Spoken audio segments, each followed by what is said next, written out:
Fala pessoal, eu sou a professora Luana Araújo e hoje nós vamos falar sobre o segundo mapa conceitual que está lá no feed do Análise de Alimentos, tá certo? Vamos lá. O mapa conceitual ele fala sobre a seleção de método para análise de alimentos. Se você perceber no mapa, que vai estar aqui, ele contém 4 itens.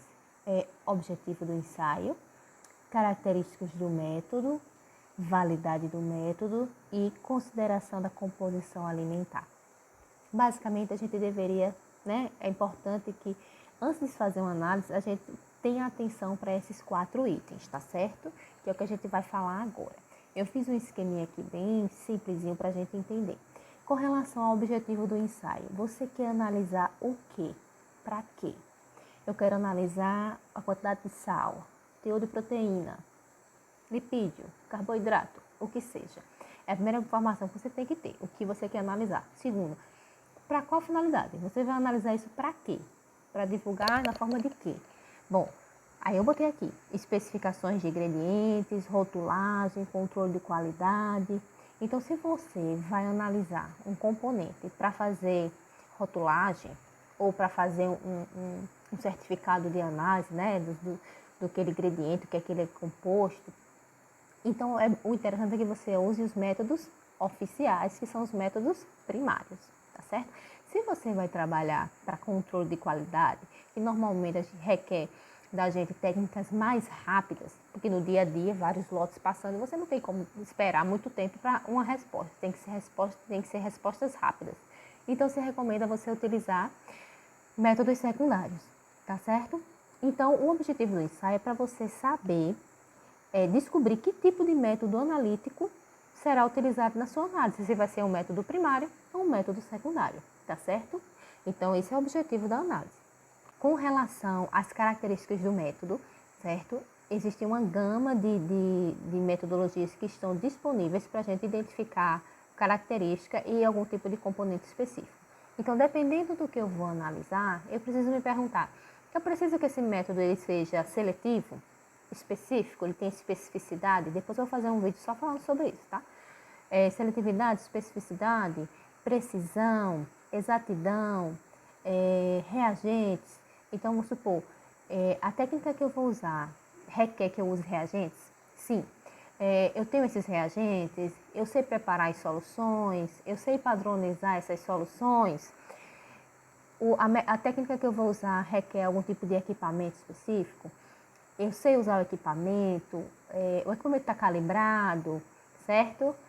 O custo dessa análise é alto, é baixo? Compensa eu fazer essa análise por essa técnica com esse custo elevado?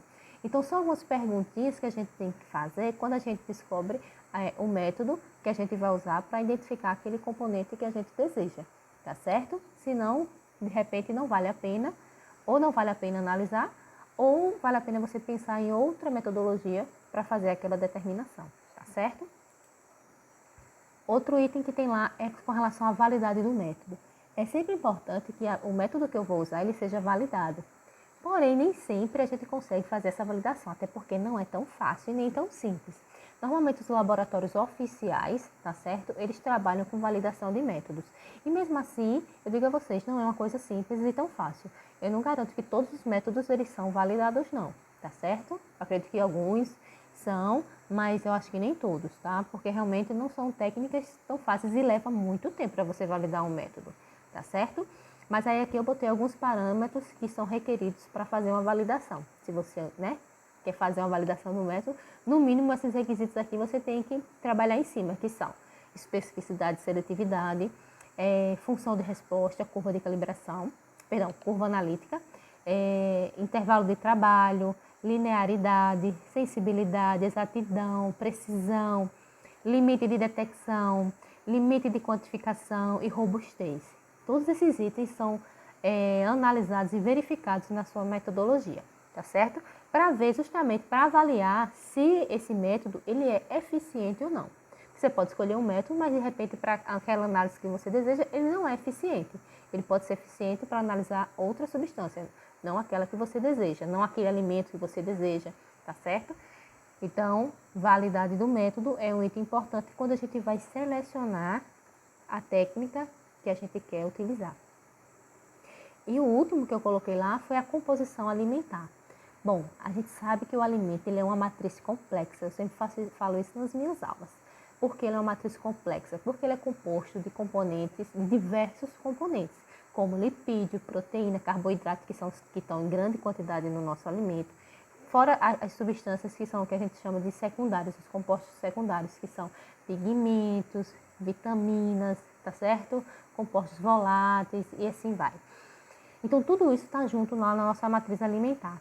E aí, por causa disso, nós temos muitos interferentes. Então, digamos que você quer determinar a quantidade de lipídio do teu alimento e dentro do teu alimento tem água.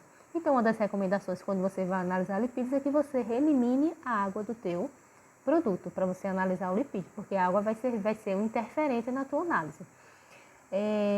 Outra coisa, existem equipamentos que não analisam compostos líquidos, não analisam alimentos sólidos, não analisam alimentos pastosos.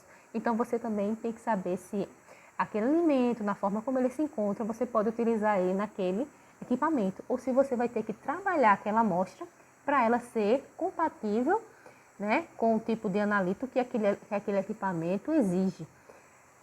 Turbidez, né, dependendo se você for usar uma espectrofotometria, você tem que ter um líquido límpido, né? Você não pode ter turbidez no seu produto. Então, eu botei até um exemplozinho aqui. Vamos supor, um alimento que tem um alto teor de gordura e de açúcar, certo? Ele vai ter uma interferência diferente do que se você fosse analisar um alimento que tem um baixo teor de gordura e açúcar. A gente sabe que quando vai analisar, a gente tem que fazer sempre um preparo anterior. Eu poderia até dizer a vocês que analisar puramente é até fácil. É até simples analisar já.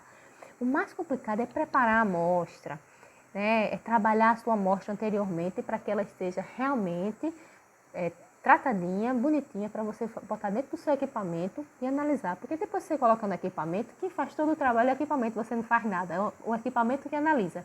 Mas para isso você precisa colocar o teu alimento lá, tá certo? O teu analito, digamos assim, né? Nem mais o alimento, mas o analitozinho, é a substânciazinho, né?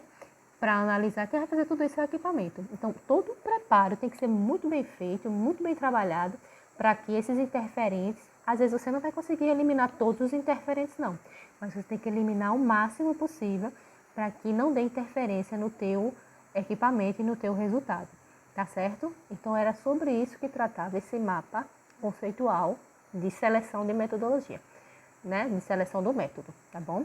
Eu espero que tenha ficado claro. Se tiver qualquer dúvida, posta uma mensagem aqui que a gente explica de novo, tá certo? Então, depois eu vou fazer um vídeo falando só sobre especificidade, exatidão, precisão, um videozinho mais detalhado, tá bom? E bem didático também. É isso aí. Abraço para todo mundo.